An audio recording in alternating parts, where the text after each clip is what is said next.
नमस्कार दोस्तों, PGS news में आपका स्वागत है। पीजीएस न्यूज हर रोज लाता है हरियाणा से जुड़ा पूरे दिन का पूरा अपडेट। तो बिना समय गवाए जान लेते हैं। पहले जानते हैं मौसम का हाल। दोस्तों, आज हरियाणा में अधिकांश जिलों में मौसम साफ रहने का अनुमान बताया गया है। भारतीय मौसम विभाग के अनुसार केवल पंचकुला, अंबाला, यमुनानगर, महेंद्रगढ़, रेवाड़ी, नूंह और पलवल में कहीं कहीं हल्की बारिश की संभावना बताई है। वही दोस्तों, 24 से 26 जुलाई तक मानसून कमजोर पड़ने के बाद 27 जुलाई से एक बार फिर से मानसून सक्रिय होगा और बारिश की गतिविधियां बढ़ जाएंगी। मौसम विभाग ने 27 जुलाई को 2 जिलों सिरसा और फतेहाबाद को छोड़कर बाकी सभी 20 जिलों में बारिश की संभावना बताई है, जिसके तहत हिसार, जींद, भिवानी में 0 से 25% तक बारिश की संभावना है। इसके अलावा कुरुक्षेत्र, कैथल, रोहतक, चरखी दादरी, महेंद्रगढ़, रेवाड़ी और झज्जर में 25 से 50% बारिश की संभावना बताई गई है। जबकि पंचकुला, अंबाला, यमुनानगर, करनाल, पानीपत, सोनीपत, गुरुग्राम, फरीदाबाद, नूंह और पलवल में 50 से 75% बारिश की संभावना बताई है। दोस्तों, आगे समाचारों में हरियाणा में आज सीईटी के पहले दिन सुबह 4 बजे ही बस स्टैंडों पर परीक्षार्थियों की भीड़ उमड़ी हुई दिखाई दी। प्रदेश के विभिन्न जिलों में युवक युवतियां सुबह अंधेरे ही अपने परीक्षा केंद्रों की ओर रवाना होने लगे। भिवानी बस स्टैंड पर अभ्यर्थियों में बस में सवार होने की होड़ लगी हुई दिखाई दी। परीक्षार्थियों को चिंता थी कि कहीं बस में जगह न मिलने की स्थिति में दूसरी बस का इंतजार न करना पड़े।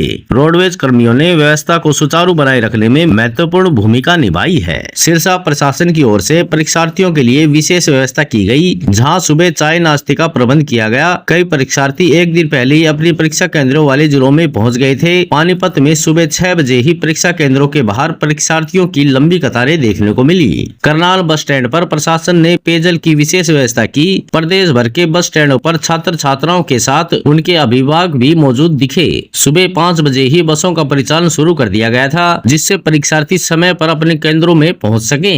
दोस्तों, आगे समाचारों में हरियाणा को जल्द ही 600 मेगावाट अतिरिक्त बिजली मिलने की उम्मीद जगी है, जिसकी वजह किसाऊ डैम परियोजना है, जो हिमाचल प्रदेश की जमीन पर बनने वाला है। यह डैम 5400 एकड़ में फैलेगा और इस पर 7 से 8 हजार करोड़ रुपए की लागत आएगी। इस परियोजना को केंद्र सरकार के सहयोग से हरियाणा और हिमाचल सरकार मिलकर विकसित करने का काम करेगी। वर्तमान में हरियाणा को अपनी कुल जल आपूर्ति 47% हिस्सा किसाऊ डैम से मिलता है। ऐसे में इस डैम के निर्माण से न केवल जल आपूर्ति मजबूत होगी, बल्कि बिजली उत्पादन में भी उल्लेखनीय वृद्धि मिलेगी। दोस्तों, आगे समाचारों में हरियाणा के हिसार में पुलिस कस्टडी में दलित व्यक्ति की मौत के मामले में जांच करने पहुंची पुलिस ने मृतक के बेटे को थप्पड़ मारने का मामला सामने आया है। आरोप है कि मृतक का बेटा अमित पुलिस कार्रवाई की वीडियो बनाने की कोशिश में लगा था। इसी दौरान मौजूद डीएसपी कमलजीत ने उसे रोका तो वह उसकी वीडियो बनाने लगा। इस पर डीएसपी भड़क गए और बेटे अमित के थप्पड़ जड़ दिया। वहीं अमित का कहना है कि पुलिस उसे घर से बाहर निकाल रही थी, जबकि कहा था कि वह घर में रह सकता है। दोस्तों, आगे समाचारों में हरियाणा में 1 अगस्त से नए कलेक्टर रेट लागू नहीं होंगे। इसे लागू करने में अभी और समय लग सकता है, क्योंकि प्रक्रिया की शुरुआत हुई है। राज्य की वित्तायुक्त सुमिता मिश्रा ने स्पष्ट किया है कि सरकार ने नए कलेक्टर रेट लागू करने का फैसला जरूर लिया है, लेकिन इसे अंतिम रूप देने से पहले तय प्रक्रिया अपनानी होगी। दोस्तों, आगे समाचारों में रोहतक पीजीआई के डायरेक्टर ऑफिस और पोस्टमार्टम हाउस के पीछे कर्मचारियों के क्वार्टर व रेलवे लाइन के बीच झाड़ियों में एक जले हुए शव का हिस्सा मिलने से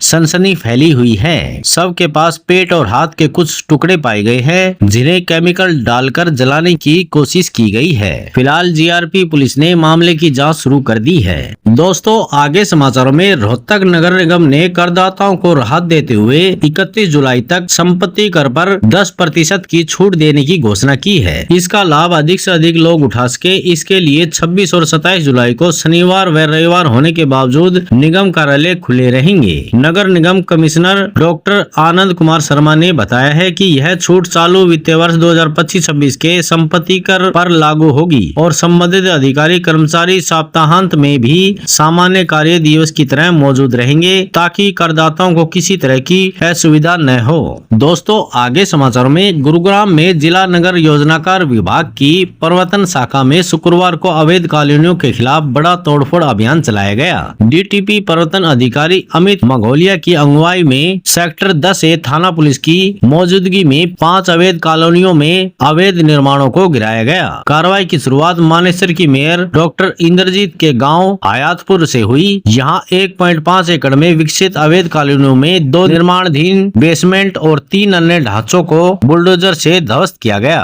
दोस्तों, आज समाचारों में बस इतना ही। कल मिलते हैं और नई खबरों के साथ। तब तक के लिए नमस्कार।